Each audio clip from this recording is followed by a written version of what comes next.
Are we still missing?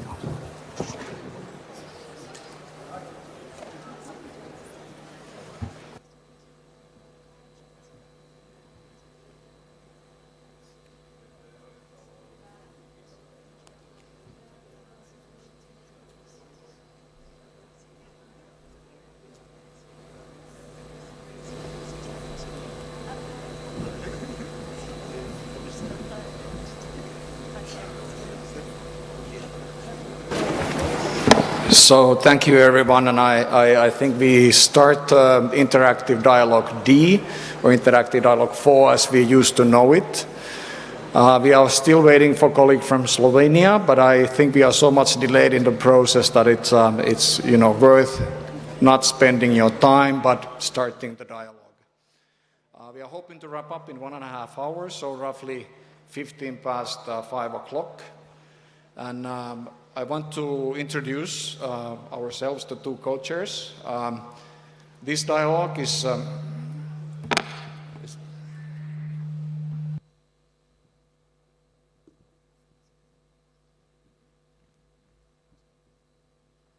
this interactive dialogue is chaired by in partnership between Zambia and Finland, and I have engineer Romas Kamanga, Permanent Secretary of the Ministry of Water and Development and Sanitation from Zambia today with me. And my own name is Antti Rautavaara. I'm a Special Envoy for Water in the Finnish Foreign Ministry. And I think we introduce colleagues over here as we go along, but it's great to have you here with us. So without further ado, I move the mic to a colleague here from Zambia.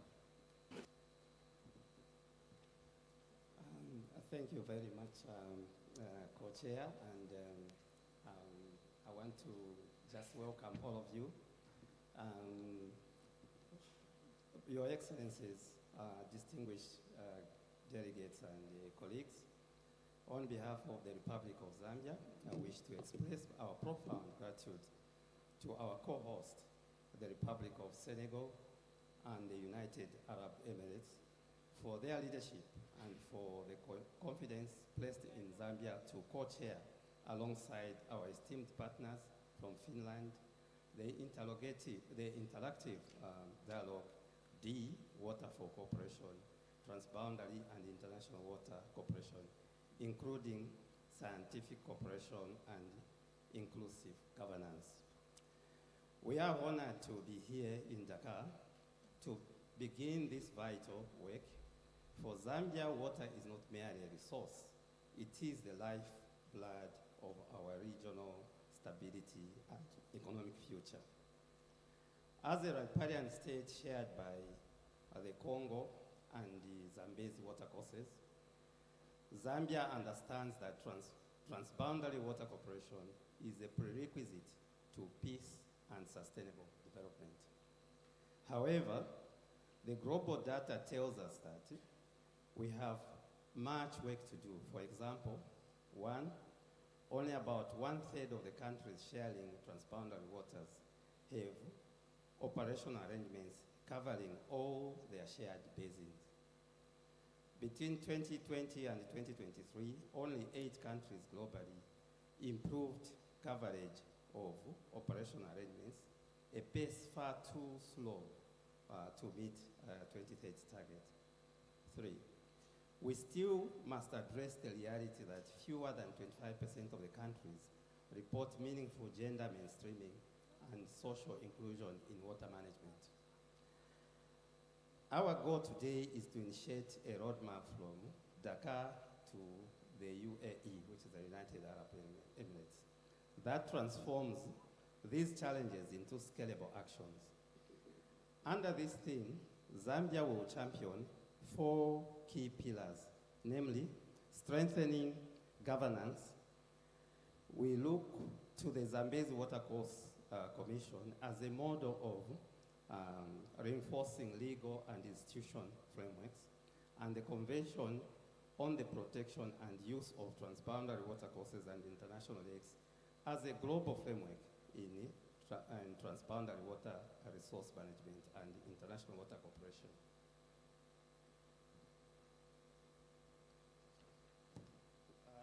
two, science and data. We must bridge information gaps through joint monitoring and research and responsible use of digital tools and artificial intelligence.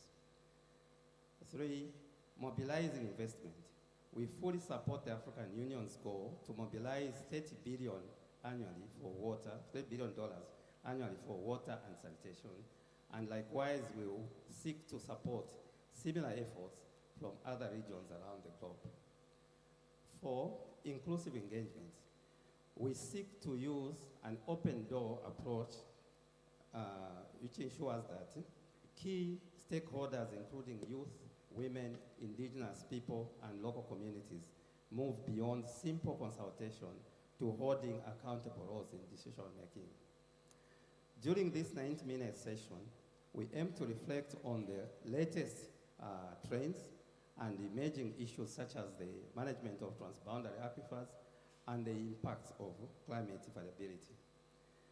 Two, we want to contribute directly to the interactive dialogue concept paper by addressing our session's guiding questions.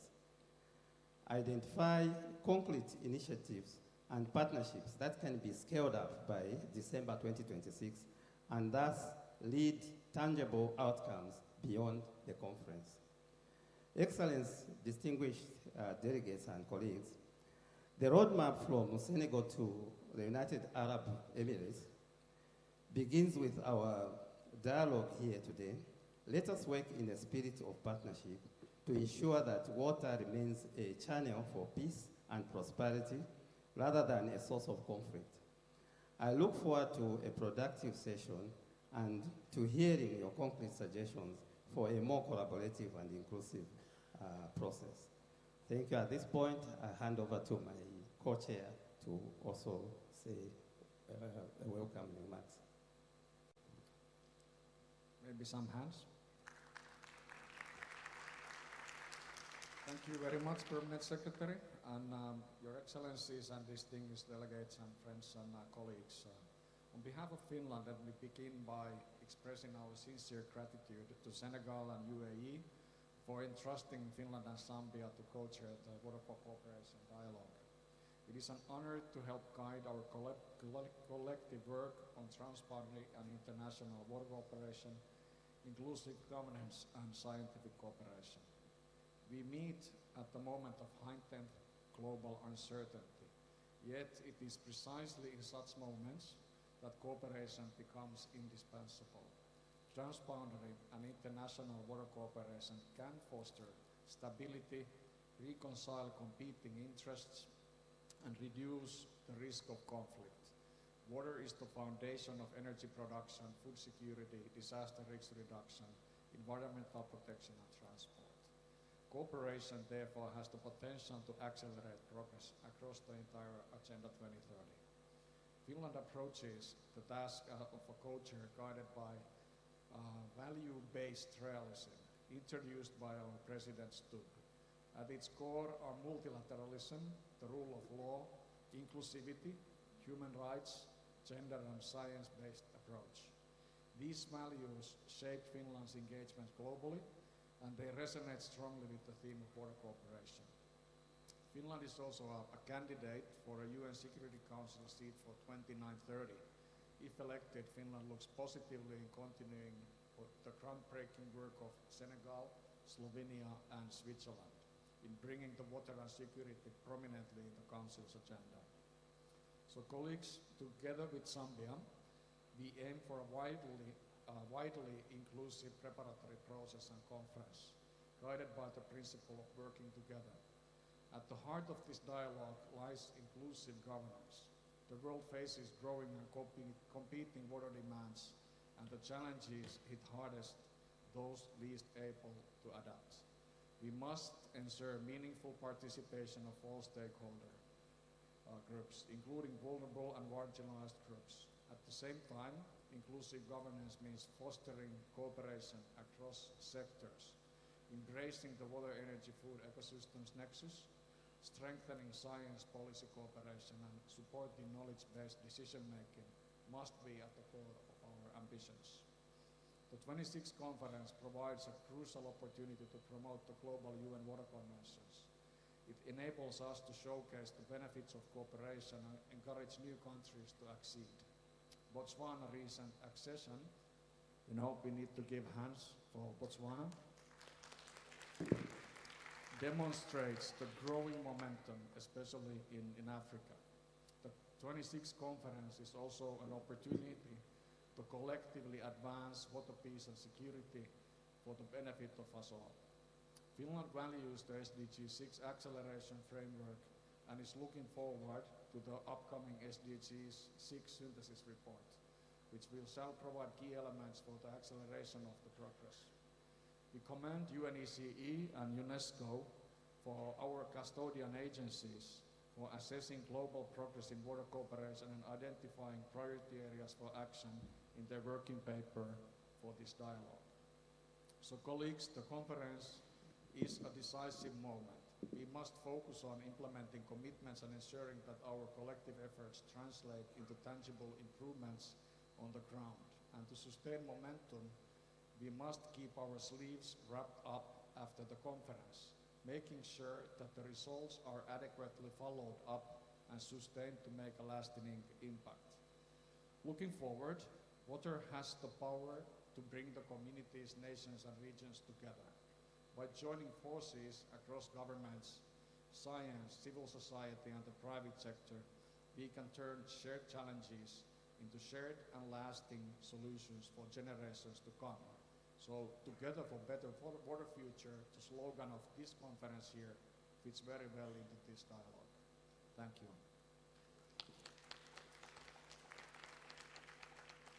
So let us move on. Our custodian agencies are here. We have Mr. Dimitri Mariasin, Deputy Director, Executive Secretary of UNECE, and Mr. Apu Amani, Director, Division of Water Sciences, Secretary, Intergovernmental Hydrological Program, IHP UNESCO. So I turn the microphone over to you, Dimitri. Thank you very much. I hope you can hear me. Excellencies, ladies and gentlemen, it's a pleasure to speak at this roundtable on water for cooperation as part of the preparations for the 2026 UN Water Conference. UNECE is honored to serve as co-convener of the informal preparatory working group together with UNESCO. Let me begin by thanking many member states, UN entities, and stakeholders who have shared inputs to inform this interactive dialogue. These contributions were reflected in the background paper that you just heard about, and we hope the paper will be the basis for discussion, but certainly just the beginning. It needs to be further elaborated towards UN Water Conference later this year. Your engagement is thus fundamental both for today's exchange and the outcomes we seek in 2026. And I would like to start by welcoming your inputs, and UNECE and UNESCO would be there to receive your suggestions and work on them going forward. What we have, though, in the background paper, and I'm sure we will hear in the discussion today, is that cooperation over shared waters is not a technical issue alone, but clearly a political one.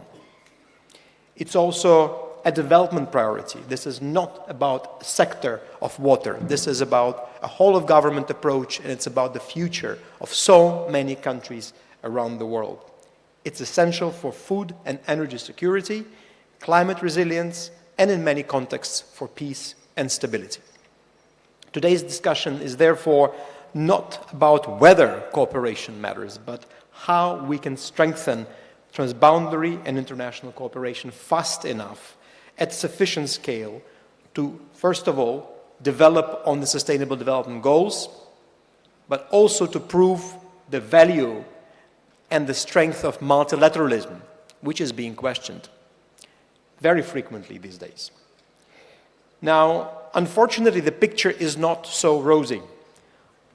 There is some progress, but a lot remains to be done.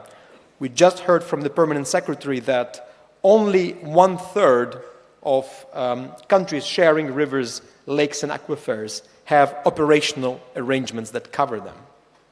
Let me illustrate this with the example of the African continent, where, as we know, the transboundary river basins cover 60% of the continent's land area.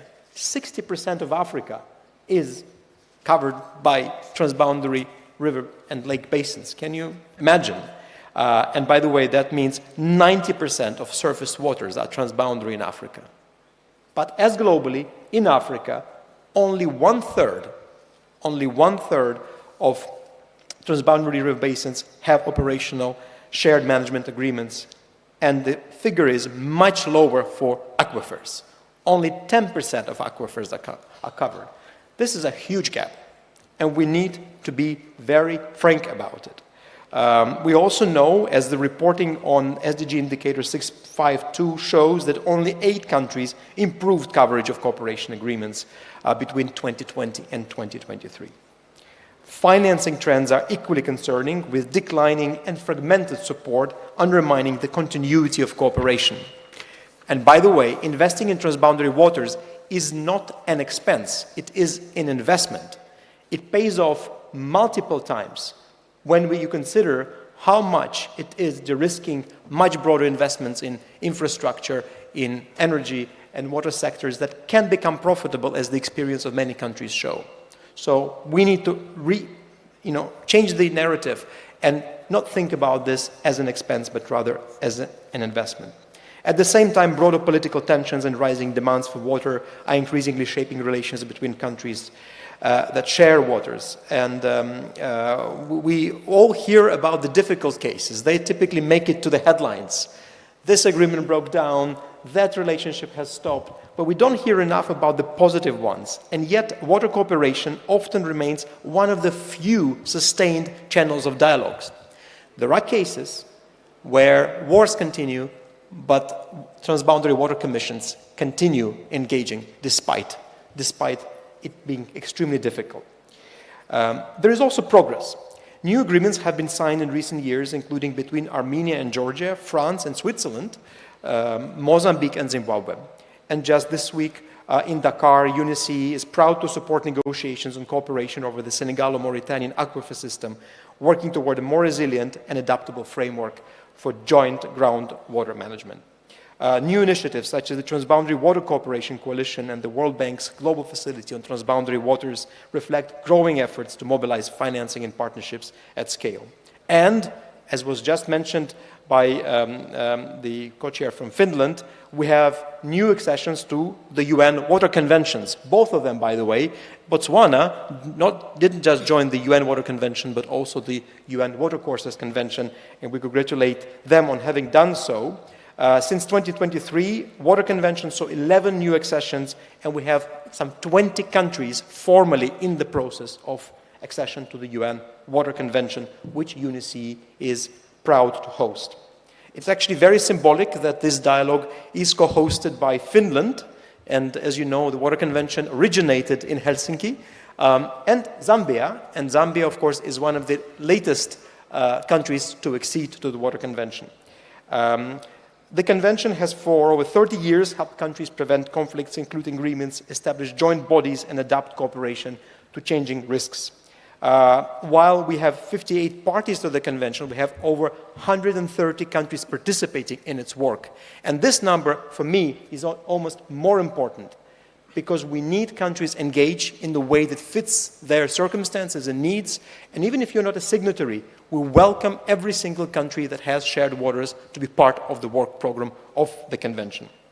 It has become a global platform for peer learning and practical support, and it is a way to translate political commitments into operational cooperation. This is extremely important, from commitments to action. That's what we do with the Water Convention every day, and we look forward to strengthening this even further this year, still under the chairmanship of Slovenia, and from next year under the chairmanship of Senegal, which, as you know, from 2027 will become the chair of the Water Convention. We need to make sure that these global arrangements translate into action also at the regional and local level. That's why strong basin organizations and joint bodies are often at the heart of resilience. They provide platforms for dialogue that respond to the country's specific needs. Strengthening these institutions through clear mandates, sustained financing, and political support is very important. And I think throughout today and also into tomorrow, we will hear many specific examples from Africa and other parts of the world of basin management organizations that we also continue to support. And very importantly, this support cannot end with an end of a project. We need to go beyond project cycles. We need sustainable mechanisms, sustained political commitment, and funding alike. Looking ahead to the UN Water Conference, we need to elevate cooperation over shared waters as a political priority at the highest level and focus on implementable actions. We hope that by December 2026, there will be new accessions to UN water conventions, new concrete or updated cooperation agreements, stronger basin organizations, and deployment of new technologies to reduce vulnerability of shared basins. These are measurable things. This is progress we can measure, and we stand ready to support this measurable progress leading up to Abu Dhabi. This roundtable is not only about taking stock, but also about shaping what comes ahead, and you can rely on the United Nations family, including UNICE and UNESCO, in this task. Thank you. Thank you very much, Dimitri. And then we move to Abu Amani. There is science cooperation is part of the dialogue, so I'm sure we hear also something on that. Yeah, thank you. Thank you very much, Excellencies, and thank you for the opportunity.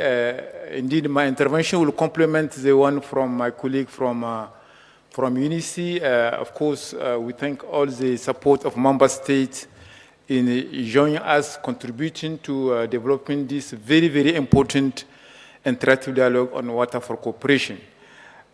So my contribution, as I said, will complement the one from Dimitri, and I will focus more on the issue of sharing of knowledge and building capacity at critical importance for effective water cooperation.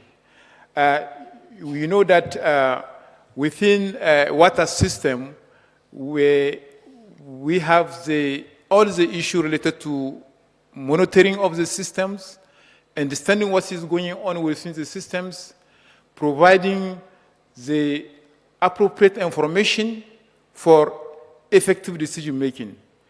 And particularly now with the issue of climate change, we need to have more and more information within the water systems in order to better understand, particularly to take appropriate decision for building resilience. In that sense, we cannot avoid looking at sharing the information. It is at the core of building trust.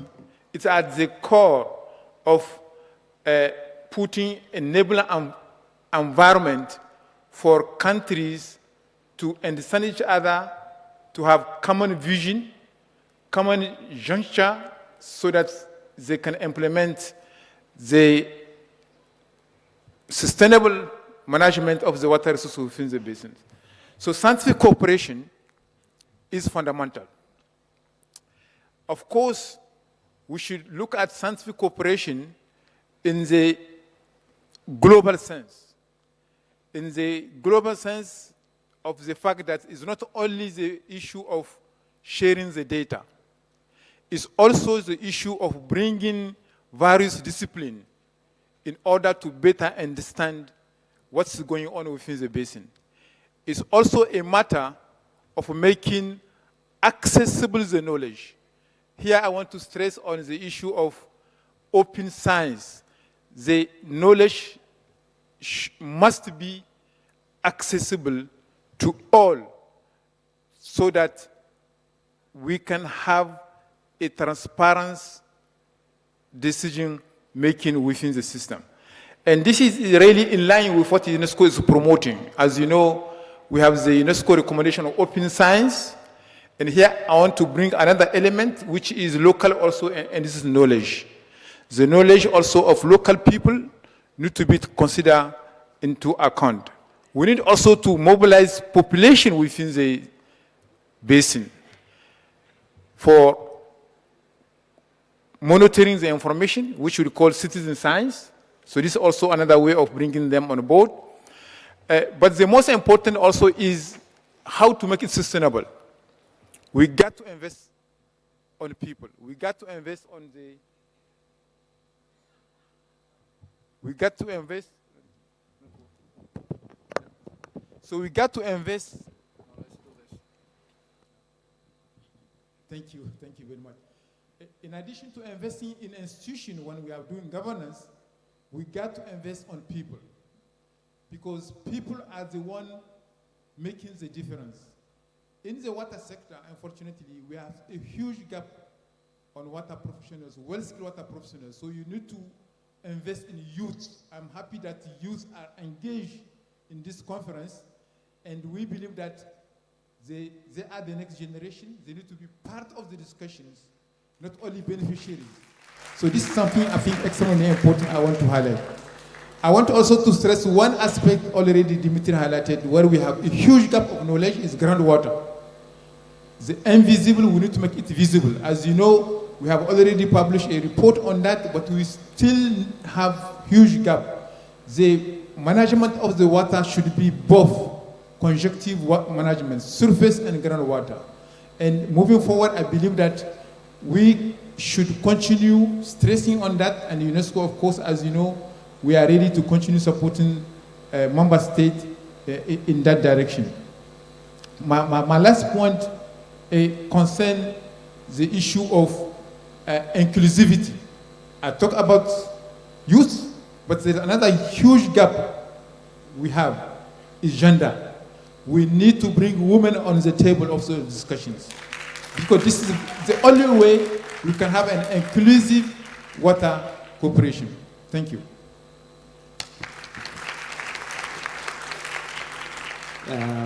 Thank you very much, our experts, for setting the scene. I think that was a wealth of information. I think now we move forward, we're going into the panel discussion. And to moderate the panel discussion, I'm going to introduce Ms. Helena Thaibel, the Executive Director, Stockholm International Water Institution. I think she'll be moderating, and it's over to you, madam. Thank you. Thank you so much, and thank you, co-chairs, for the introduction. And I am so happy to be here to moderate this panel. CV is a trusted dialogue facilitator. We have over 3 decades of experience supporting cooperation on shared waters, including the Middle East, Central Asia, and Africa. And that's why I feel extra honored to sit on the stage together with you today. We will be hearing from different areas and sectors today. And I'm very happy to see that water cooperation at a global scale also includes closing gaps in governance of the hydrological cycle and addressing impacts from climate change. We heard in the introduction from the co-chairs that with rising geopolitical tension, the high degree of uncertainty we are dealing with is becoming one of the main challenges. And therefore, it is even more important to advance capacity, cooperation, and experience sharing, as they often serve as a pretext to bring actors together and to build trust. Therefore, in the panel that we now will start, we will be addressing the guiding questions that are part of the working document and try to contribute to closing those gaps on water cooperation in this interactive dialogue. And we have a fantastic panel here today on this stage. And we have 6 panelists, and I will introduce them as I give them the floor. So I think we should just start. And the first person I would like to turn to is Her Excellency Ms. Macha Kociper, State Secretary at the Prime Minister Office of Slovenia. Your Excellency, as someone involved in mediation and peaceful dispute resolution of most of your career, would you please provide your answer to which of these guiding questions appears most urgent to you? Over to you. Thank you, Madam Moderator, and I will answer your question immediately. But first, let me apologize, a quick apologize. My sporty outfit is not due to some disrespect to this important event, but due to the fact that my luggage is still lost somewhere in space after almost 2 days. But anyway, let me start with, it was already mentioned, but you already know probably, my country Slovenia is now proudly chairing the Water Convention, and we strongly believe that the 2023 Water Conference brought a strong momentum to transboundary water cooperation and to the Water Convention as such. We must now build on this momentum and carry it to the 2026 conference and hopefully beyond. At the same time, as already mentioned before also, we cannot talk in this moment without mentioning some negative trends that we see also in the water field, like weaponization of water and spike in the unilateral actions and decision-making. We see that as a part, as you all probably, of the wider trend of international law and rule-based order being threatened. But it's exactly that for we have to use every opportunity to speak about the importance of transboundary water cooperation. And we need strong partnerships such as the Transboundary Water Cooperation Alliance or Coalition and the Global Alliance for Sparing Water from Armed Conflicts.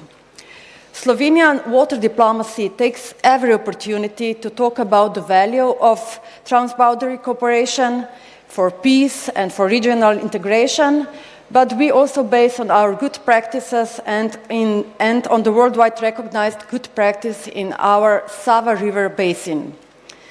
As a country that shares water with all our neighbors, as many of you, we developed effective transboundary cooperation, including on a transboundary aquifer, both through bilateral commissions and river basin organization.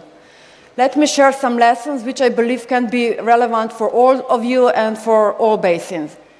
Firstly, cooperation must be preventive, not reactive. Secondly, it should be anchored in a firm but flexible legal and institutional framework, effective decision-making, and based on political will and financial sustainability. Third, joint science and research, joint fact-finding, data collection, shared monitoring systems, and harmonized methodologies are essential not only for good decision-making, but they can also build trust and kickstart operation and cooperation in political sensitive areas.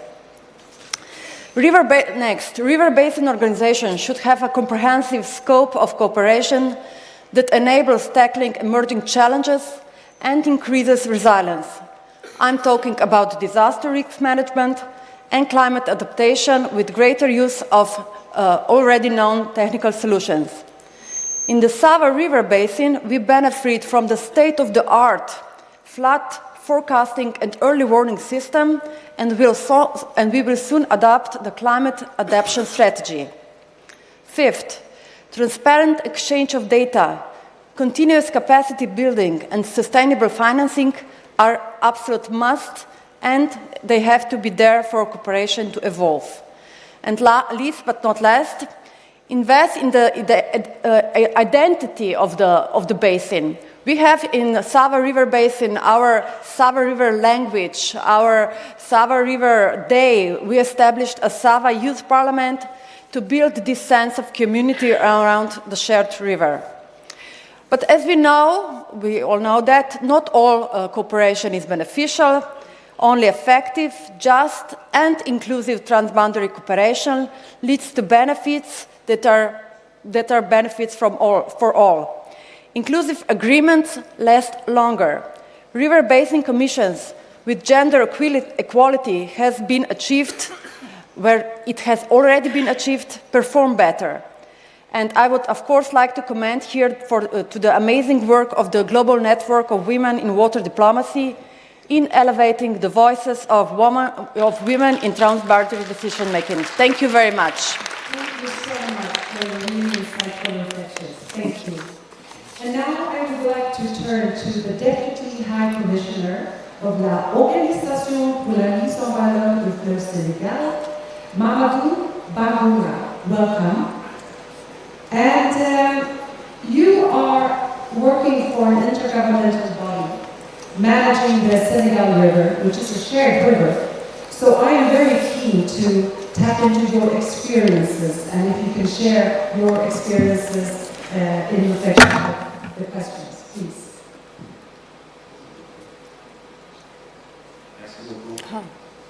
Excellences, Madame, Messieurs les ministres, Messieurs les co-présidents du dialogue interactif numéro 4, distingués d'invités, chers partenaires, Madame et Messieurs. Je voudrais tout d'abord remercier les organisateurs de cette conférence, le Sénégal, les Émirats arabes unis et les Émirats arabes unis, ainsi que les co-chairs de ce dialogue interactif, la Zambie et la Finlande, qui m'ont fait l'honneur de prendre parole devant cette assemblée.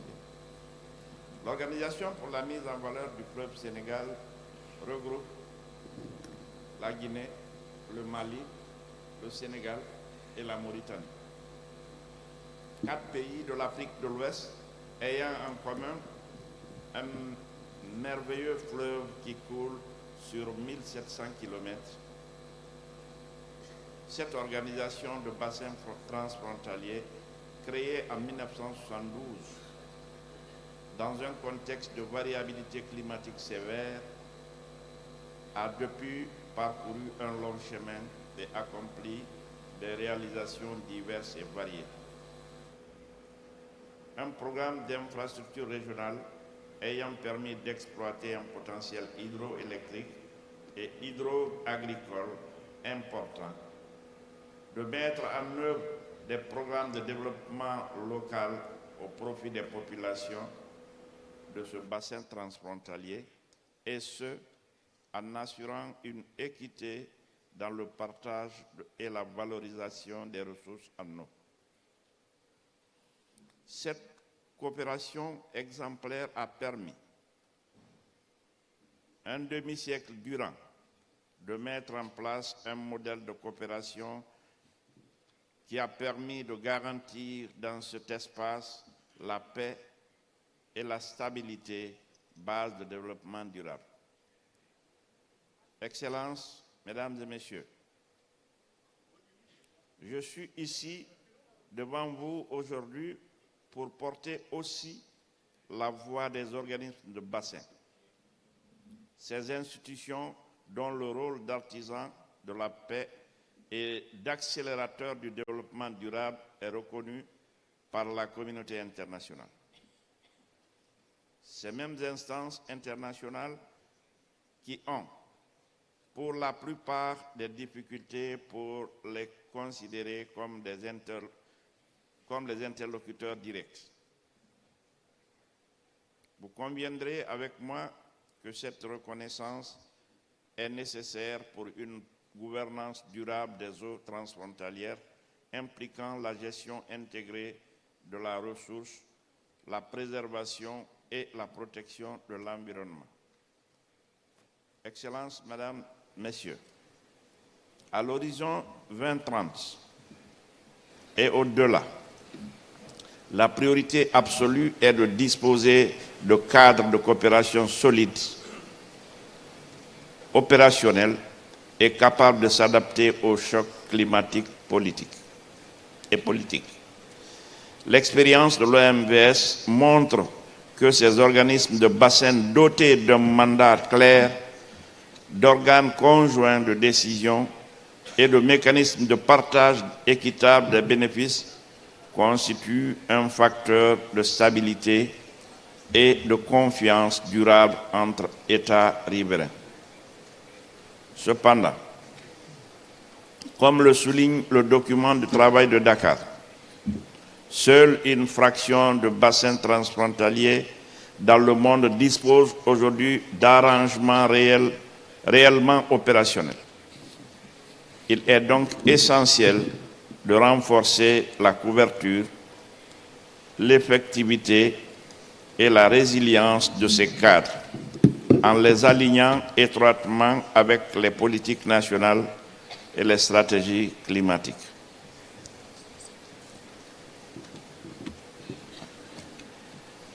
L'adhésion et la mise en œuvre de la Convention des Nations Unies sur l'eau constituent à cet égard un levier fondamental pour consolider la gouvernance et la prévisibilité de la coopération. La coopération transfrontalière ne peut être efficace sans une base scientifique commune et partagée. Les incertitudes liées au changement climatique rendent indispensable le développement de systèmes conjoints de suivi, de prévision et d'alerte fondés sur les données fiables, interopérables et accessibles à tous les opérateurs. Au niveau du bassin du fleuve Sénégal, l'OMVS a investi dans le suivi hydrologique, la gestion des crues, la modélisation et, plus récemment, dans la mise en place d'un système d'alerte précoce, l'exploration d'outils innovants tels que les jumeaux numériques et les plateformes de données partagées. Mais ces efforts doivent être amplifiés, notamment pour mieux intégrer les résultats scientifiques dans les décisions politiques, renforcer les interfaces scientifiques, politiques, gouvernance et valoriser le savoir local et traditionnel.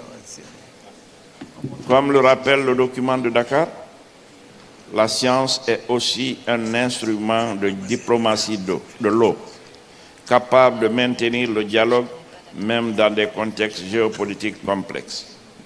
Excellences, Mesdames et Messieurs, une autre priorité stratégique concerne les eaux souterraines, longtemps négligées dans le cadre de la coopération.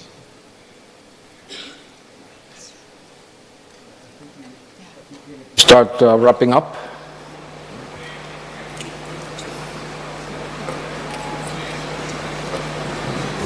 Dans notre région, le bassin aquifère sénégalo-mauritanien illustre à la fois les risques liés à une exploitation non coordonnée et le potentiel d'une gouvernance concertée.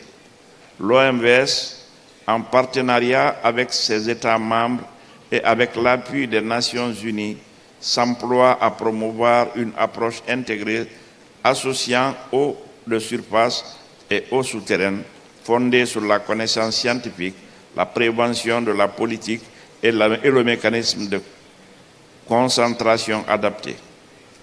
À l'échelle mondiale, le renforcement des accords sur les aquifères transfrontaliers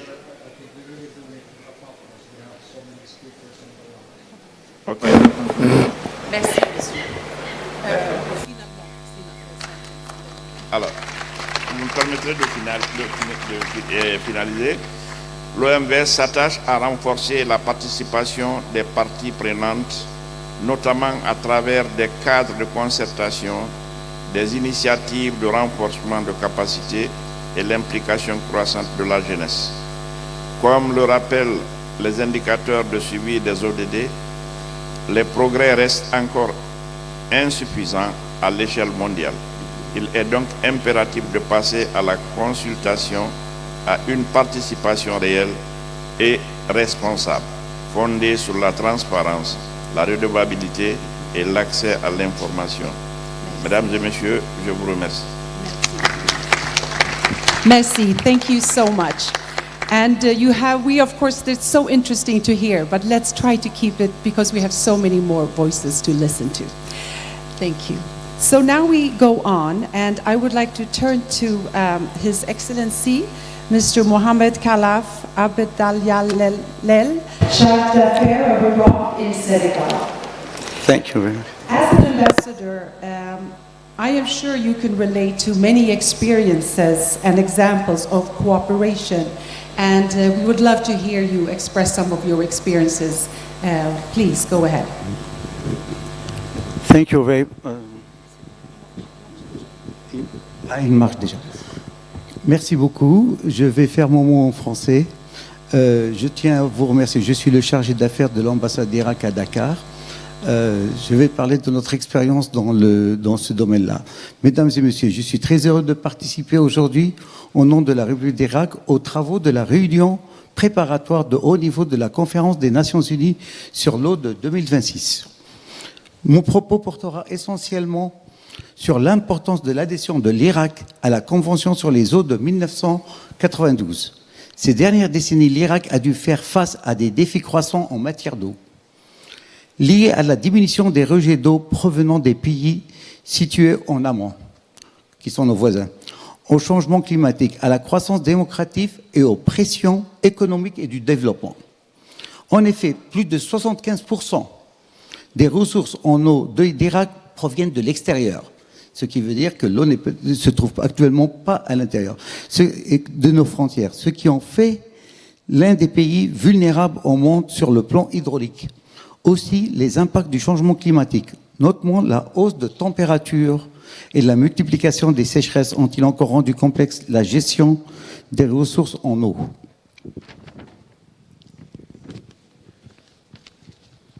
À ce propos, l'Irak a déposé son instrument d'adhésion à la Convention sur l'eau auprès des Nations Unies le 24 mars 2023 en marge de la conférence des Nations Unies sur l'eau à New York, réaffirmant ainsi son plein engagement à respecter les dispositions de ladite convention à ses mises à jour. Depuis lors, le pouvoir exécutif a pris des mesures concrètes allant dans le sens de mettre en œuvre de cette convention. À ce propos, un comité ministériel conjoint a été créé pour assurer le suivi sur les présidences du sous-secrétaire aux affaires techniques du ministère des Ressources en eau. Par ailleurs, le ministère des Ressources en eau et le ministère des Affaires étrangères, de même le ministère de l'Environnement et d'autres ministères concernés ont participé à des ateliers de renforcement de capacités et à des activités techniques organisées par le secrétariat de la Convention. L'Irak a rejoint le comité de même exécutif et le bureau de la Convention en marge de la 10e conférence des parties COP10 qui s'est tenue en Slovénie en octobre 2023, renforçant ainsi sa présence. L'adhésion de l'Irak et la Convention sur l'eau lui procure les avantages stratégiques suivantes. Elle renforce la position de l'Irak dans les négociations concernant le partage de ses ressources hydrauliques. Elle lui offre un soutien juridique et institutionnel international fondé sur des règles mondialement reconnues. Elle facilite l'accès au financement de l'adaptation au changement climatique. Elle renforce la gestion intégrée et durable des ressources en eau. L'expérience de l'Irak avec son adhésion à la Convention mondiale sur l'eau de 1992 confirme que cette convention renforce sa présence internationale et encourage le traitement biologique des eaux usées ainsi que l'approche écosystémique. Il convient de noter également que cette convention ne remplace pas les accords bilatéraux ou régionaux existants, mais les soutient et les renforce en offrant un langage commun, un cadre juridique et institutionnel internationalement reconnu. Ainsi, un accès aux orientations et aux mécanismes institutionnels qu'elle propose. Enfin, la Convention contribue par ailleurs à sensibiliser davantage le public aux enjeux transfrontaliers liés à l'eau à l'échelle mondiale et soutient la réalisation et l'objectif du développement durable. J'aimerais dire une chose aussi. Savez-vous que l'Irak, bien sûr, quand on parle de l'Irak, nous parlons toujours de la Mésopotamie. La Mésopotamie, c'est grâce à la source de vie, l'eau, que nous avons pu créer les premières civilisations. L'eau, c'est tout un savoir, c'est une science qui doit être partagée par le monde entier. L'invention de l'écriture et du calcul et de l'espace, tout revient en faveur à l'eau. Merci bien, messieurs, dames. Merci beaucoup. Très bien, merci. Thank you so much. Moving on to Ms. Barbara Pompili, Chair of Water Governance Initiative, OECD. I would like to invite you to share with us your answer to the first question, which is referring to transboundary cooperation priorities in uncertain contexts. Please go ahead. Merci beaucoup. Et je vais continuer dans ma langue maternelle français pour dire que je suis très heureuse d'être ici parce qu'il me semble effectivement que dans le contexte que nous vivons actuellement, un monde très polarisé, un monde où l'eau est malheureusement souvent à l'origine de conflits. Et parfois, l'eau peut même devenir une arme dans des conflits. Je pense que nous montrons, grâce à l'exemple de la coopération transfrontalière, mais pas seulement, que l'eau peut être aussi un puissant outil de coopération aujourd'hui et que nous avons l'année 2026 pour le prouver. Face à cette fragmentation dont je vous parlais, le dialogue entre les autorités publiques des différents pays et de contextes de développement complètement différents est très important et reste une condition sine qua non pour transformer les objectifs que nous pouvons avoir en commun en actions communes. L'eau transcende les frontières, ça a été dit. Pour faire progresser la coopération dans le domaine de l'eau, il faut donc un multilatéralisme à tous les niveaux, y compris une coopération entre pairs et entre des autorités au niveau local, pas seulement au niveau national.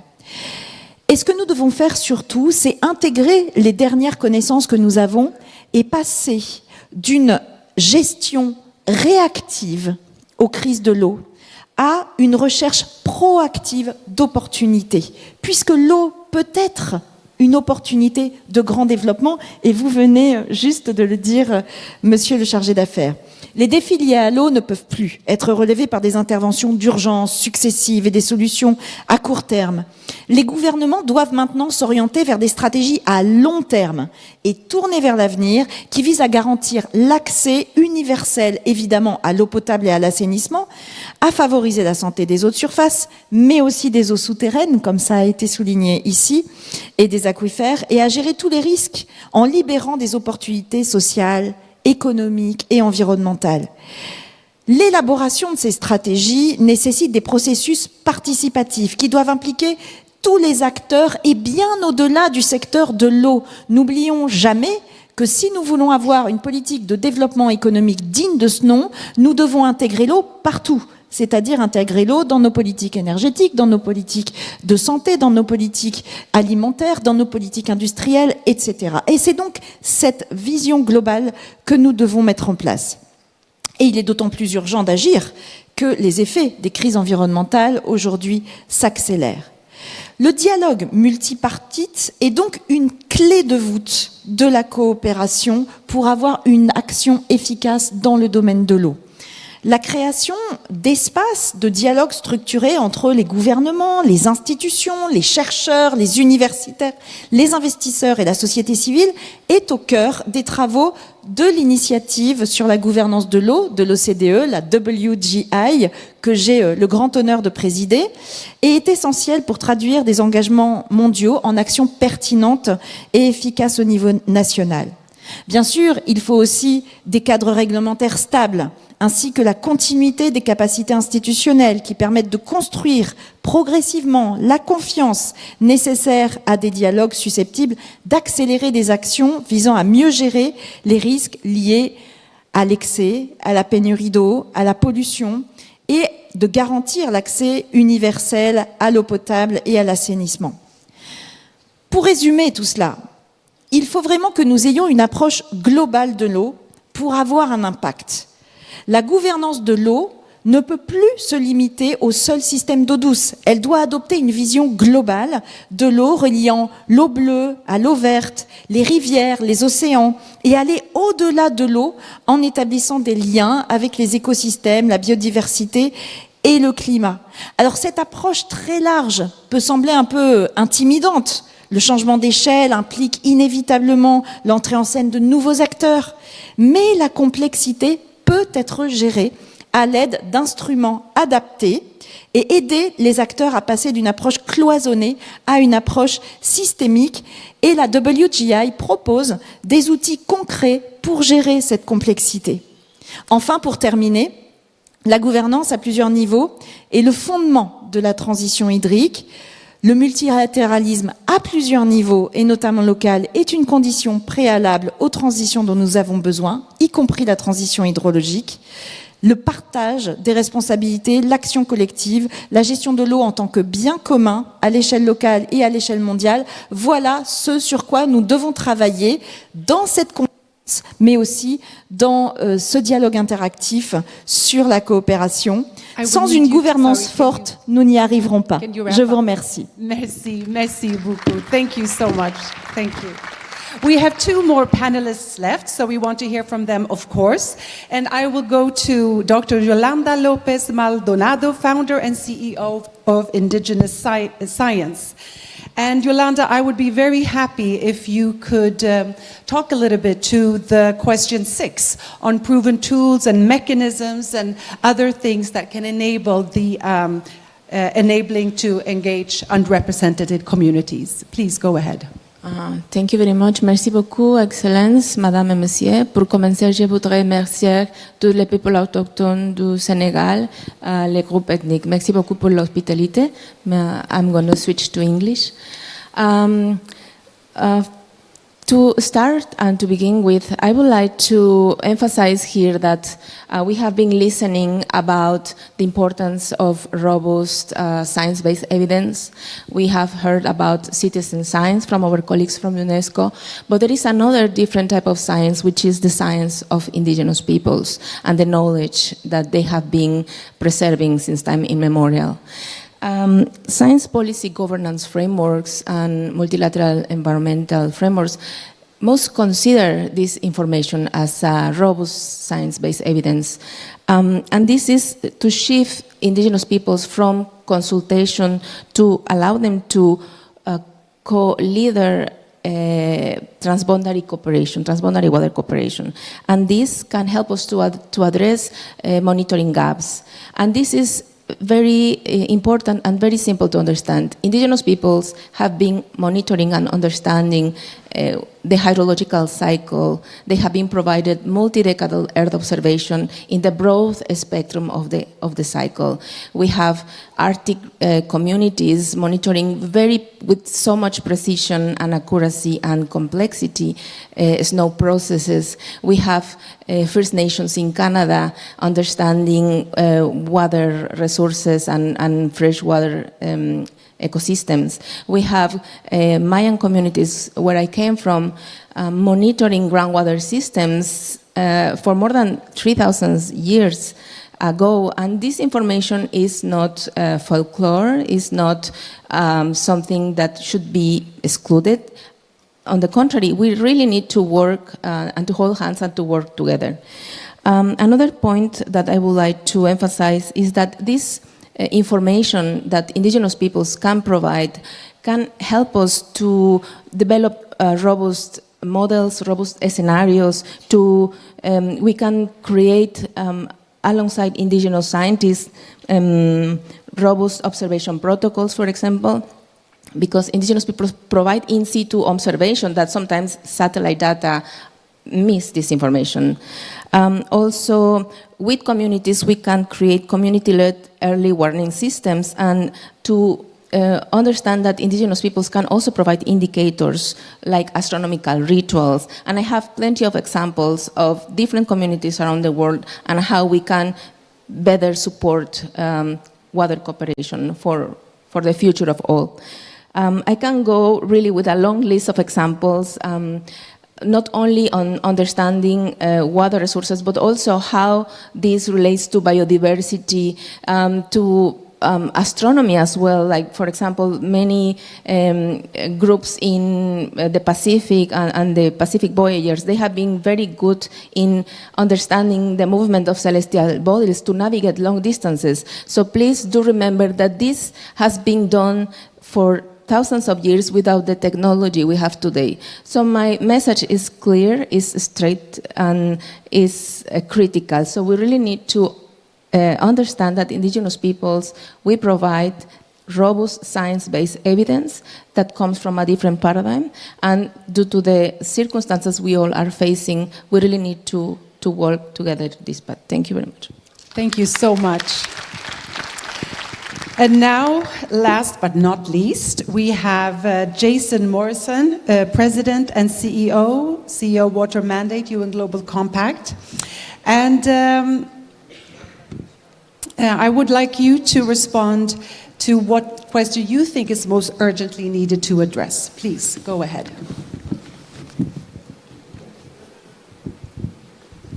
Thank you. And I will speak on behalf of the business community through our role as the managing entity of the Sea Water Mandate. But I want to start by talking about a water conflict database, the largest open source water conflict database managed by the Pacific Institute, the organization that I had, that has just been updated this year, showing that over the last decade we have a real spike in violent conflict around water, even after isolating for Ukraine and the Middle East. It's happening globally, it's happening increasingly as water scarcity becomes more pronounced, and it's happening in transnational boundaries, but also among subnational governments and other stakeholders within these basins. And I'll come back to that in a bit. For those not familiar with the Sea Water Mandate, it's the largest corporate water stewardship commitment platform in the world. It's launched almost 20 years ago as a partnership between the UN Global Compact and the Pacific Institute. There are roughly 600 business members from a wide range of industry sectors and regions, and our membership has grown by almost doubled by the last 3 years since the 2023 Water Conference, showing that businesses are increasingly understanding the need for action on water, and more importantly, the need to work cooperatively on water. My goal here today in my remaining minutes is to try to offer a perspective on how businesses are thinking about these issues and also actions that they've been taking that we launched at the Water Conference 3 years ago. And to provide the perspective of how companies are thinking about this issue, I want to use a river basin in the US, the Colorado River Basin. And it is technically a transnational boundary basin between US and Mexico.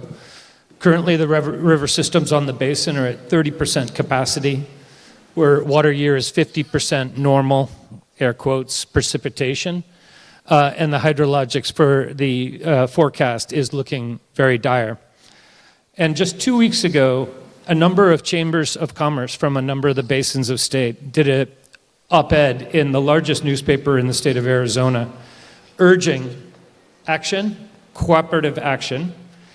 And I want to explain their wording, or their wording explains the thinking. Water supply, uncertainty threatens agriculture, manufacturing, power generation, municipal planning, and recreation economies. Investors require reliable resource baselines to commit, expand, and add jobs. When the risk of systemic failure hovers, projects get deferred, jobs aren't created, and economies falter. We believe this is the moment to lead with innovation, collaboration, and best-in-class planning to guide long-term and sustainable management of the Colorado River. Cooperation and long-term planning provide the certainty businesses depend on to lead to decisions that sustain investment and economic development for rural and urban communities alike.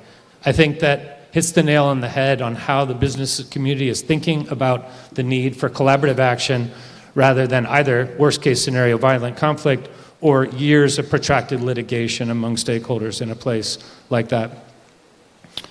In terms of action, and this is where I put this out as an opportunity for collaboration that could be defined in the next 10 months as we lead our way to December in the Water Conference. 3 years ago, a number of business networks or associations came together under the open call for accelerated business action on water. And a shared goal of the businesses that committed to this action was to collectively work together for positive impact in 100 basins and to enable climate-resilient water access and sanitation for at least 300 million people by the year 2030. Since that time, we have now activated basin action collaboratives in 26 basins. So there is a working model.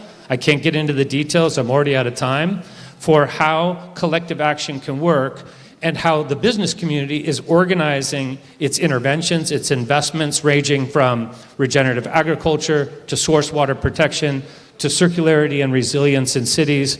There's an opportunity for governments and businesses to collaborate in these investment opportunities in order to have impact at scale in these water-stressed bank use. Thank you.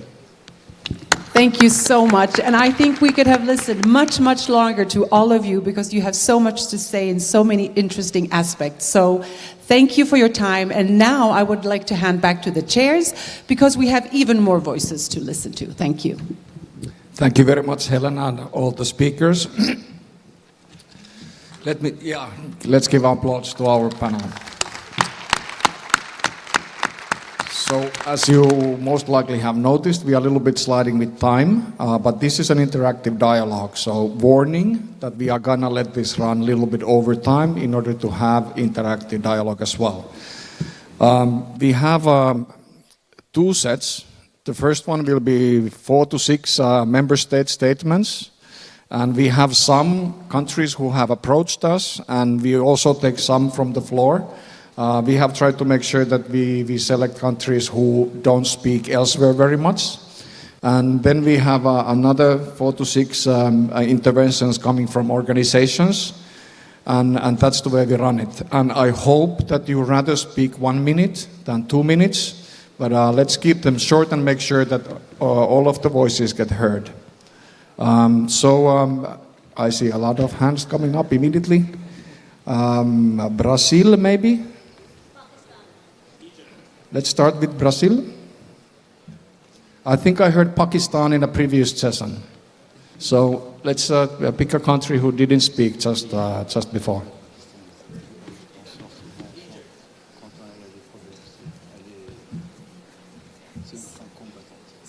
C'est aussi une chargée d'affaires ou c'est l'ambassadrice? D'accord.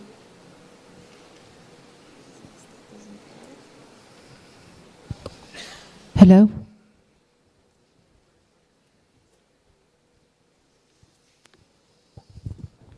Thank you. First of all, thank you for the opportunity.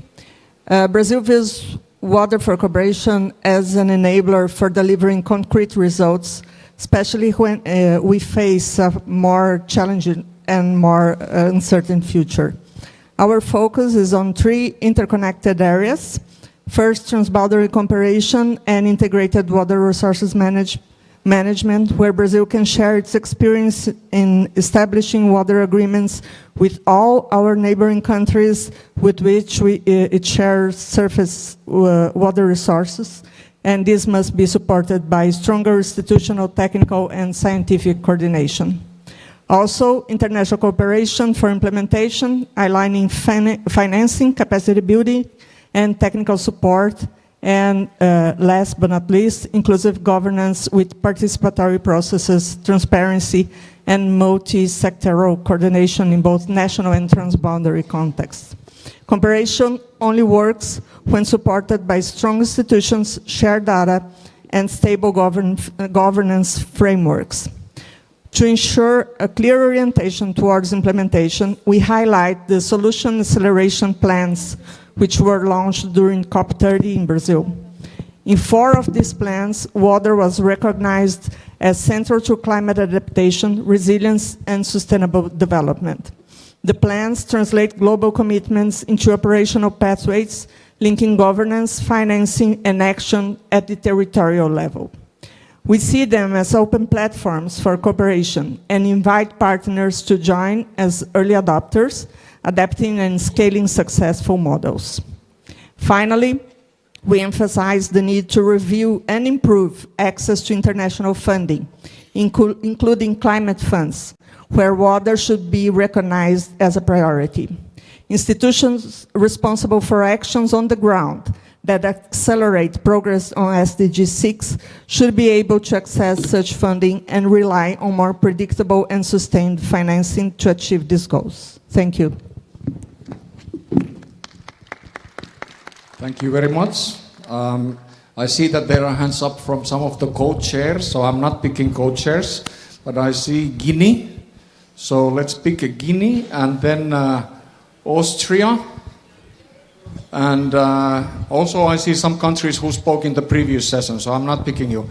So Guinea, Austria, Turkey.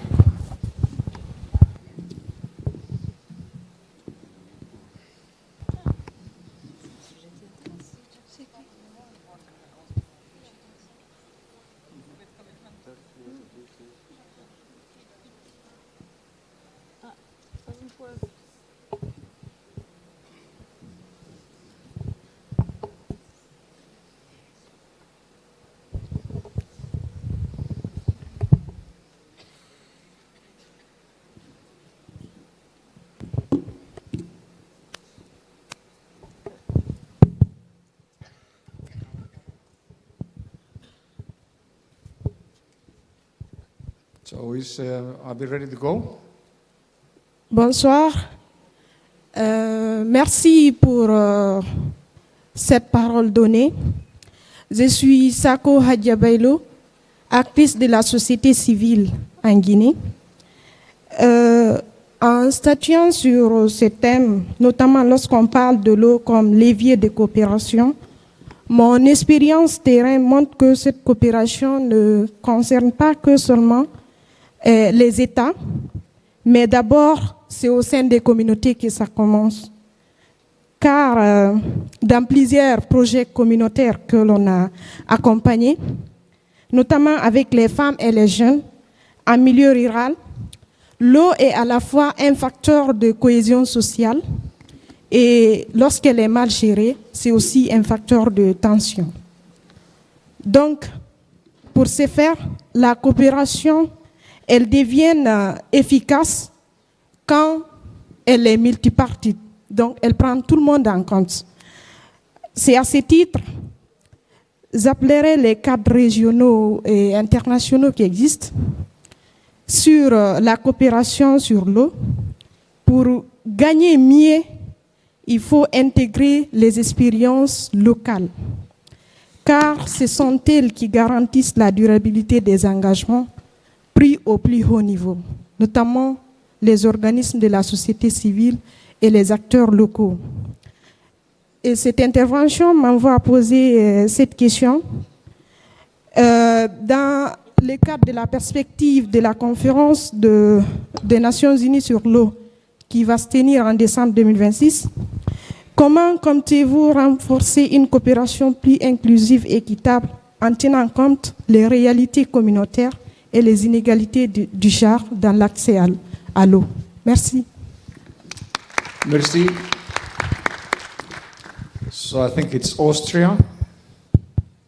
Do you have the microphone for Austria? Yeah, mic is coming. Well, I would like to first extend my thanks to Finland and Zambia for leading this very important interactive dialogue on water for cooperation. Austria, I'm the ambassador of Austria, and my country sees that there is no alternative to cooperation, because we are fully convinced that cooperation will help solving the global water crisis. It is essential that we work together horizontally across borders and vertically across sectors. And this should be one of our priority messages and topics to be taken up in Abu Dhabi. Let me give you an example. Austria is a landlocked country with many freshwater resources, alpine rivers and lakes, also across political borders. We have created a mutually beneficial environment by establishing transboundary institutions and frameworks for cooperation, and by bringing together specialists in the field of water supply and wastewater management. Our key messages targeted to policy and decision makers are: first, to support the leadership and advocacy role of the UN Special Envoy on Water for enhanced global water cooperation.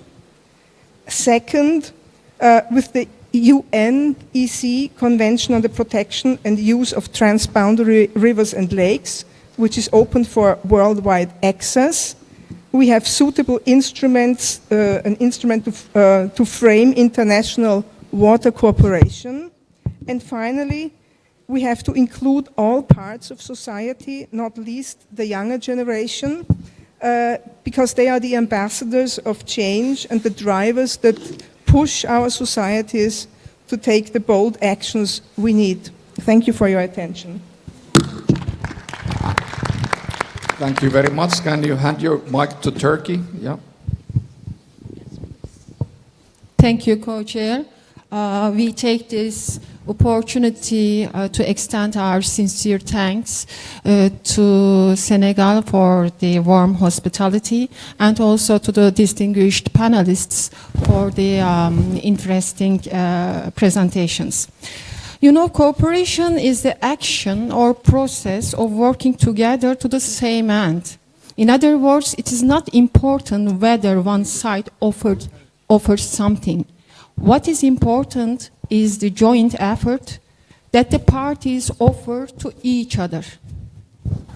The common goal is the sustainable, equitable, and optimal use of transboundary water resources by the riparian countries, in line with the interests of all parties. In order to achieve the ultimate goal, there should be first and foremost a political will among the parties to make genuine cooperation. Cooperation may occur in multiple forms and in different levels. Therefore, an operational arrangement, in other words, concluding an water allocation agreement, should not be regarded as a necessary precondition for the cooperation. This is particularly important when we bear in mind that some water agreements are themselves sources of disagreement rather than cooperation. Secondly, there has to be a balance between the rights and the requirements on the transboundary waters. We cannot reach a common point in accordance with solely on requirements. Sustainable utilization of a transboundary water is the responsibility of both upstream and downstream countries. Thirdly, improving the existing water infrastructure is a prerequisite for ensuring sustainable water utilization. Unsustainable use of water creates a need far beyond the current capacity of the transboundary river, and this is naturally cannot be a solution to the water scarcity problem in the transboundary basins. Last but not least, it could be hard to say that there is an internationally binding convention which could be applicable in each and every basin, because each transboundary basin has its own unique demographic, geographic, political, and climate characteristics, and the convention should address the rights and the requirements of both upstream and the downstream countries in a balanced manner. And there is no one-size-fits-all solutions. However, in practice, hybrid solution is needed, determined by the riparian countries by taking into consideration specific circumstances and characteristics of each transboundary basins in order to improve the cooperation. Thank you. Thank you. Thank you, Turkey. Then we take Gambia.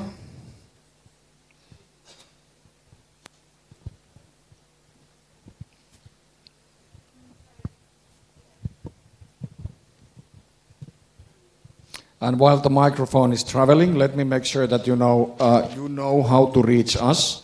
And we know that this topic is something that very many member states are interested. So please feel free to get in touch with us if you don't get to speak now in the plenary. Thank you, Gambia. co-chairs.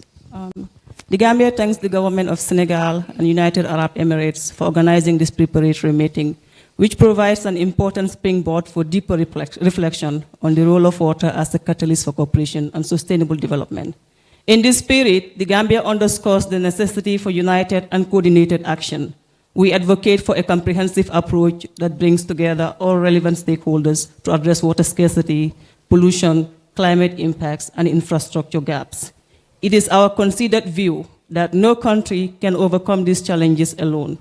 Progress depends on partnership that combine expertise, practical support, and innovation, enabling countries, particularly developing ones, to implement sustainable solutions, water solutions, underpinned by capacity building, technology transfer, and predictable financing to ensure that all nations can turn commitments into concrete action. Water insecurity dismisses us all, but the collective movement to strengthen cooperation inspires us all. For the Gambia, water for cooperation is not only about resources, it's about linking communities, supporting ecosystems, and sustaining economies. Ensuring water security strengthens resilience, promotes shared prosperity, and underpins peace. We call for strengthened collaboration across borders, especially in transboundary waters, where dialogue, joint management, and data sharing can create mutual benefits. The 2026 conference must focus on actionable outcomes, with water serving as a bridge rather than a source of division, guided by trust, shared responsibility, and inclusive partnerships. The Gambia reaffirms its commitment to global water cooperation and its willingness to work with all partners to deliver sustainable solutions that communities, ecosystems, and economies need and deserve. Thank you. Thank you very much. And then we take the last member state statement. We take Italy.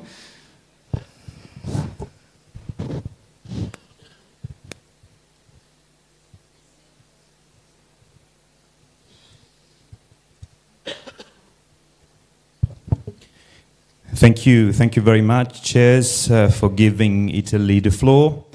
Mr. President, Excellencies, distinguished delegates, ladies and gentlemen, our waters is always a core driven for the action of the Italian Development Cooperation System. The 2024 Mattei Plan for Africa identifies water and water infrastructure as a core for the fundamental pillars of inequalities. In its cooperation activities, Italy promotes an integral approach to water resource management based on the involvement of all stakeholders. For decades, water has been a priority of the Italian cooperation, with a commitment also here in Senegal, historically focused on supporting agriculture and rural development. Italy supports intervention aimed at achieving universal and equitable access to water, particularly in rural areas that are highly exposed to the impact of the global warming and advanced desertification. Water and extreme weather events are having a significant impact on the Mediterranean region, a climate hotspot. For this reason, we are relaunching action addressing the multiple challenges linked to the global warming with an integral approach. In March 2026, Italy will be hosting in Rome the second Union for the Mediterranean ministerial meeting on water, which will adopt a declaration on principle and good practices on water resource management. In October 2026, Rome will be hosting the first Euro-Mediterranean Water Forum, bringing together 43 countries. This structured platform for dialogue will unite policymakers, European institutions, the private sector, civil society, and the scientific and academic commitments to promote the exchange of best practices and strengthen regional transboundary cooperation. We reaffirm, Mr. Chair, our commitment to supporting international cooperation centered on the integrated and equitable management of water resources. Thank you very much.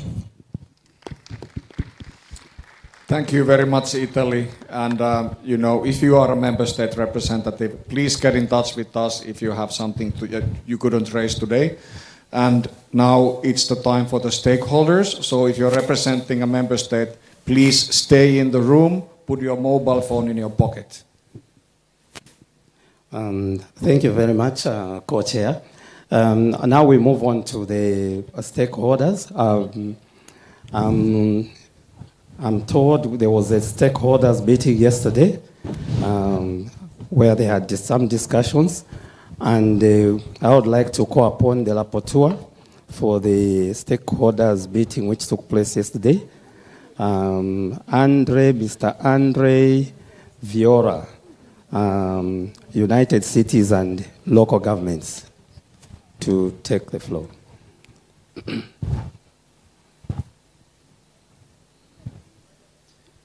You have 2 minutes.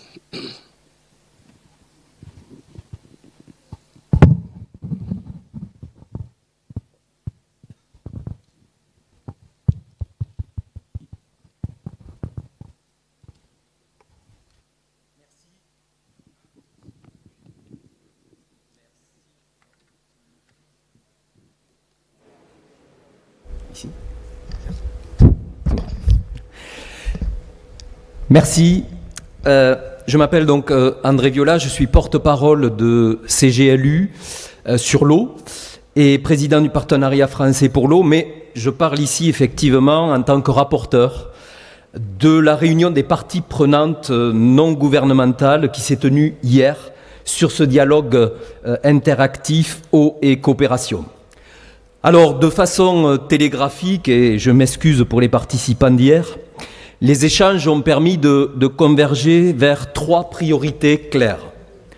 Premièrement, institutionnaliser des cadres de coopération multiniveaux, décentralisés et transfrontaliers, et sur cette question de frontières, ne pas oublier, ça a été dit tout à l'heure, les eaux souterraines, en intégrant pleinement les autorités locales dans les mécanismes de gouvernance aux côtés des États et des organismes de bassin, car ce sont elles, les collectivités locales, qui sont en première ligne et qui traduisent au quotidien les engagements internationaux en actions concrètes.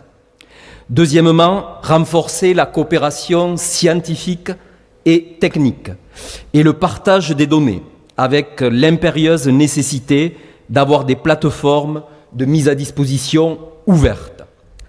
Troisièmement, promouvoir une coopération inclusive et orientée vers la paix, associant la société civile, les femmes et les jeunes, l'éducation étant un enjeu fondamental, et enfin les populations indigènes, dont les bonnes pratiques liées à l'eau, les savoirs endogènes dont a parlé le président du Sénégal ce matin, tendent trop souvent à être négligés. En conclusion, le message des parties prenantes est clair. La coopération sur l'eau doit évoluer, d'approches fragmentées vers des cadres intégrés, de projets ponctuels vers des partenariats durables, et enfin, d'une gouvernance descendante vers une gouvernance territorialisée et partagée. Je vous remercie. Thank you very much, Mr. Viola. Now I call upon Mr. James Dalton, IUCN Chair of the Transboundary Water Cooperation Coalition.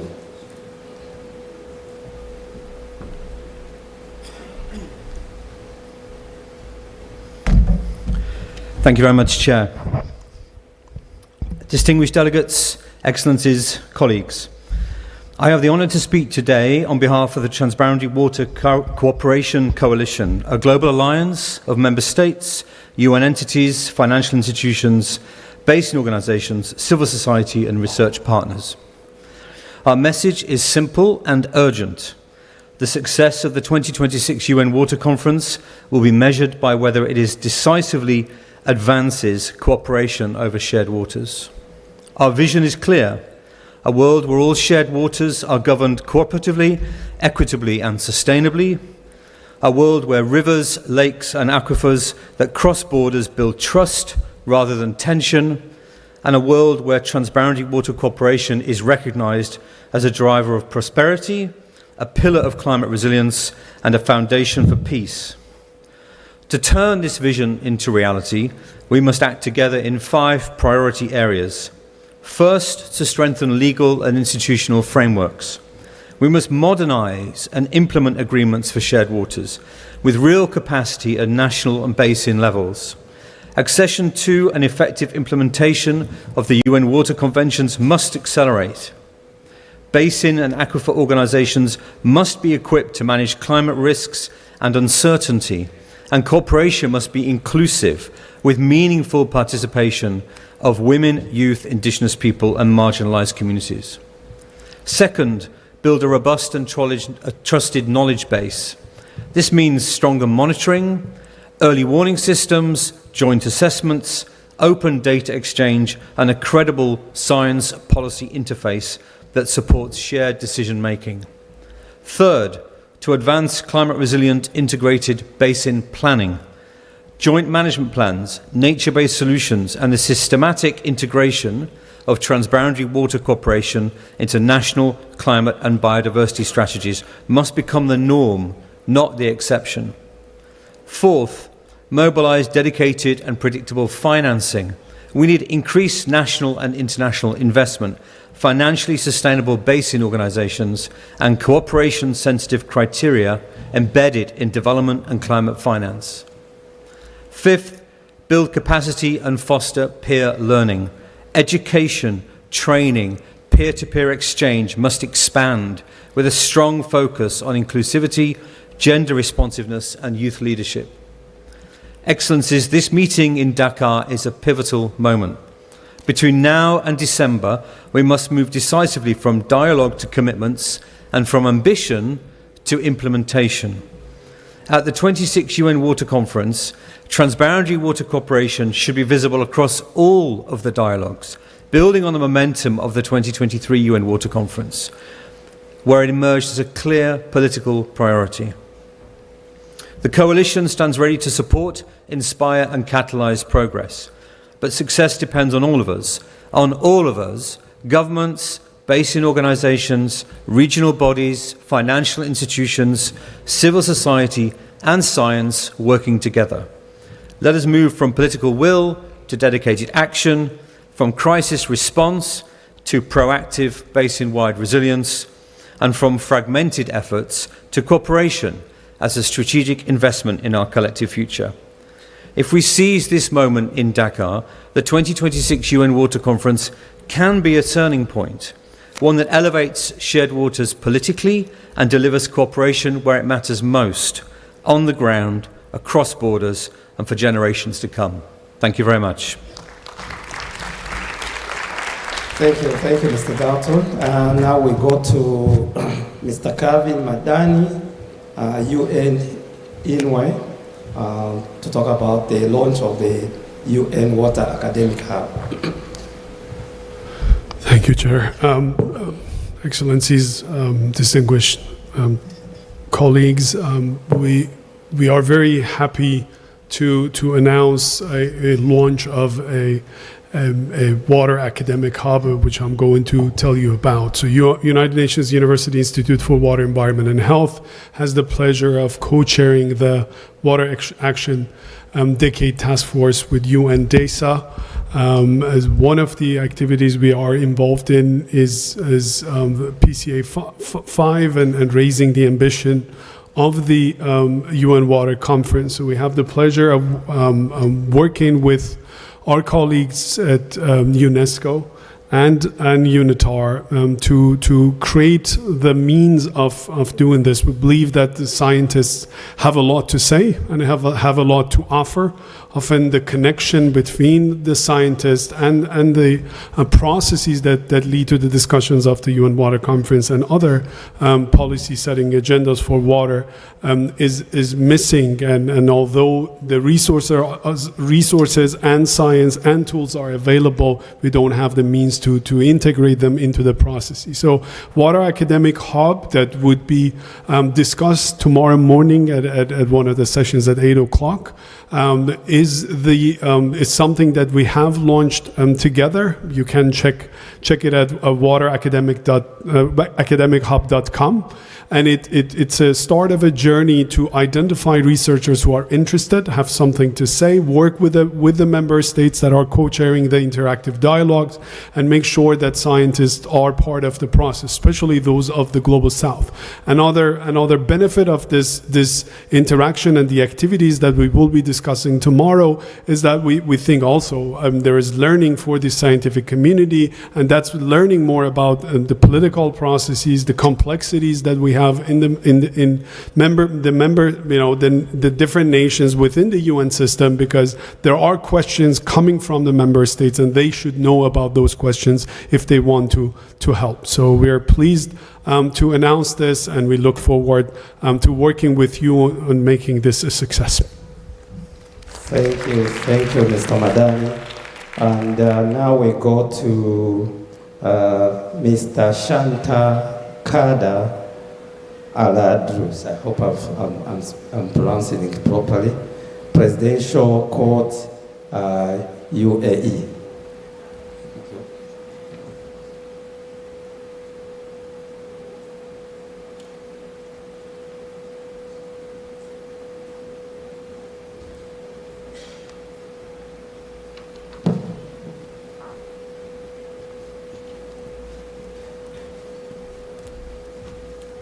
Thank you. Thank you, co-chairs, for this interactive dialogue. My name is Shadar Aydrous, and I'm part of the UAE Presidential Court.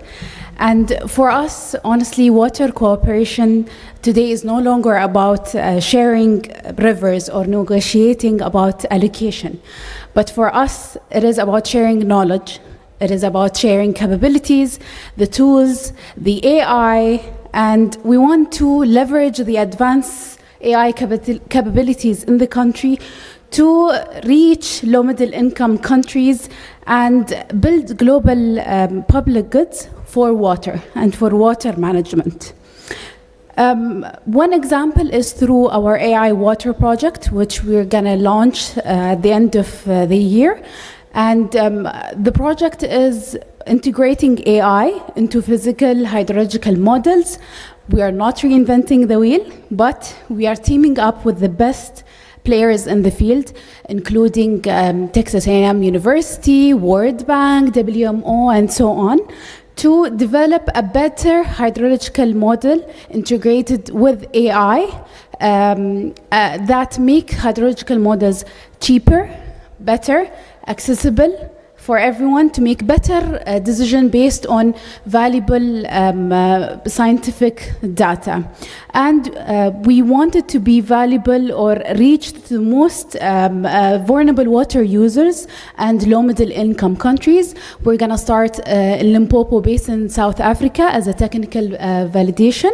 And once we reach this milestone of building the framework of this integrated AI physics-based hydrological model, we're gonna scale it to different basins as well. So if you are interested in this project, I just gave you a quick summary because of the time. So if you're interested in this project, please feel free to reach out.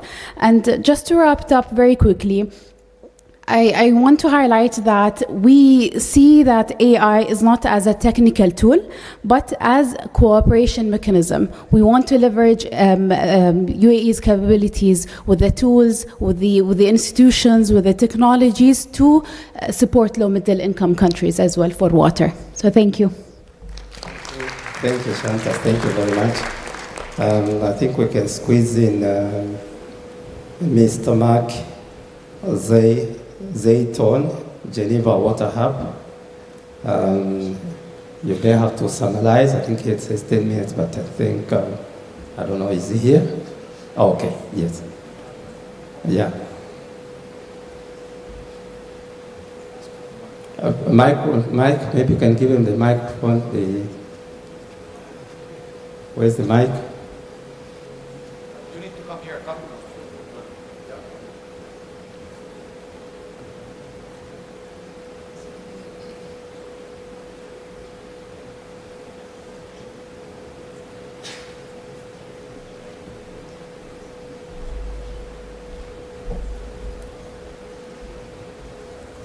Thank you very much, co-chairs and the distinguished panel. I'll just say a few words to try to begin to summarize the wealth and experience that I've heard this afternoon. And must say that I'm actually encouraged because I heard a lot of substance today. I heard of some new initiatives by some very sincere people with some proper backing, whether it's scientific, academic, policy-oriented, or financial.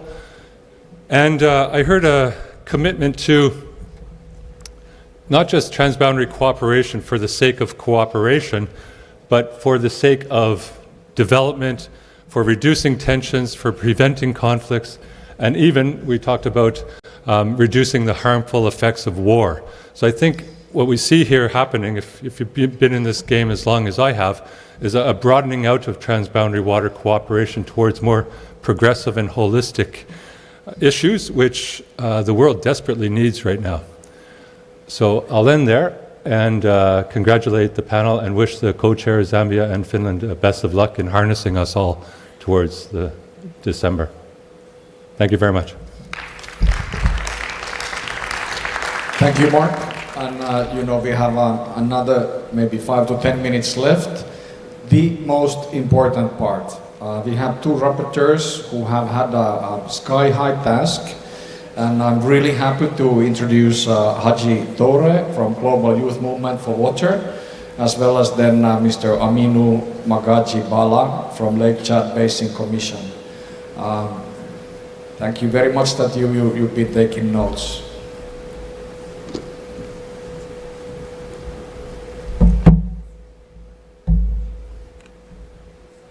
Thank you very much.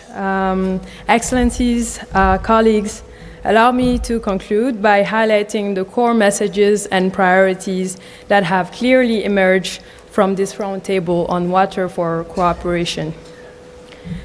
One point is that cooperation is a political and institutional priority. This dialogue confirmed a strong and shared conviction. There is no alternative for us other than cooperation. In the context of climate variability, geopolitical tension, and growing water stress, cooperation over shared waters is not only a technical choice, but also a political, peace-building, and development imperative. Participants consistently emphasize the need to strengthen legal and institutional frameworks with particular attention to effective implementation of the UN Water Convention. These frameworks provide predictability, legitimacy, and continuity, but only deliver results when paired with meaningful participation and sustained political will. So a strong message from both member states and stakeholders was the need to institutionalize multi-level cooperation. There were 3 key points: decentralized approaches, integration of local authorities, and this is a really tricky word, territorialized governance. Did I say it right? Okay. That reflects basin realities and community priorities. Water cooperation must therefore operate horizontally and vertically across borders, sectors, governance levels, linking communities, sustaining economies, and reinforcing social cohesion. About science, data, and trust. The dialogue clearly underscored that science policy interfaces are very important. Joint monitoring, data sharing are the backbone of trust, resilience, and effective decision-making. Participants stressed the importance of scientific cooperation, open, accessible data, and the integration of local, indigenous, and traditional knowledge, including citizen-generated data. So this collective knowledge must directly inform joint management plans, risk prevention, and early warning systems. So acting together, we need joint management plans, and they should become the norm. Nature-based solutions, dedicated and predictable financing, and capacity building and peer learning.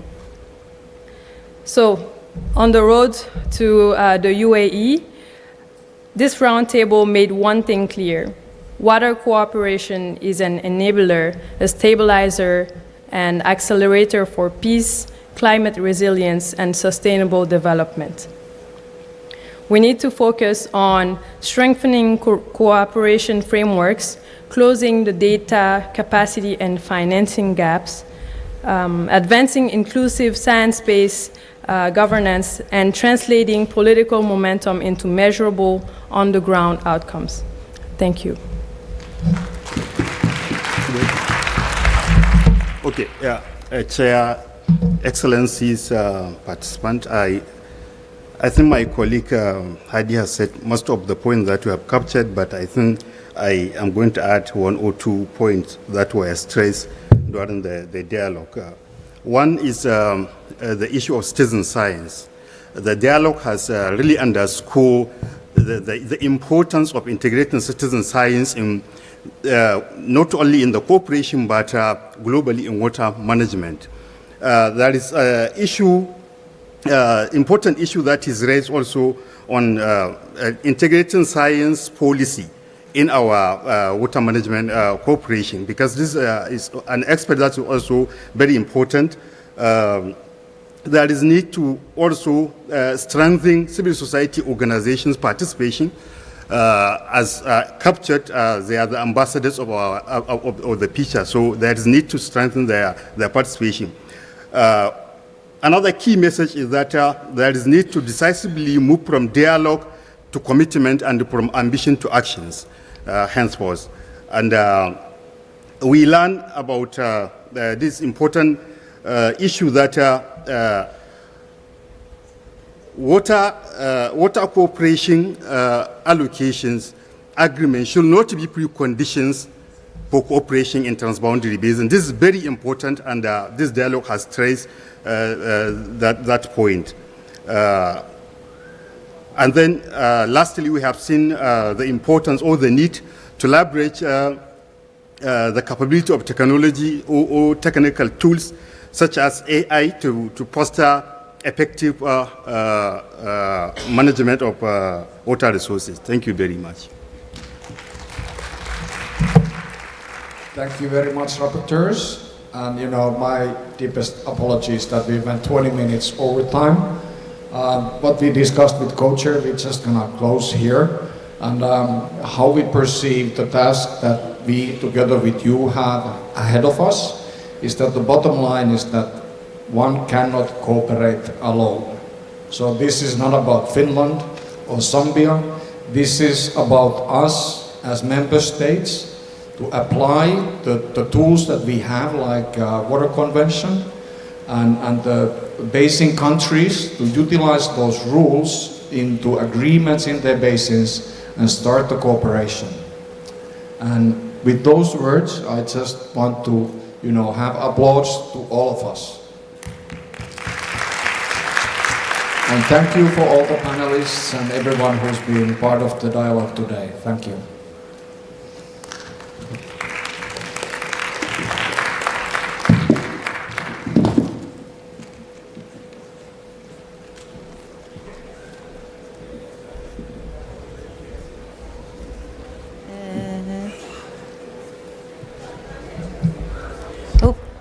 Just an announcement that we will be starting in 5 minutes, the interactive session 1, which is the final official session of today, where we will be discussing how to strengthen engagement cross-sectorally, multi-stakeholder, intergenerational at all levels. So we welcome you for this final session, which should be a conversation about how we can take this all forward together. So please stay with us, and we'll be getting the next program up and running very soon. Thanks.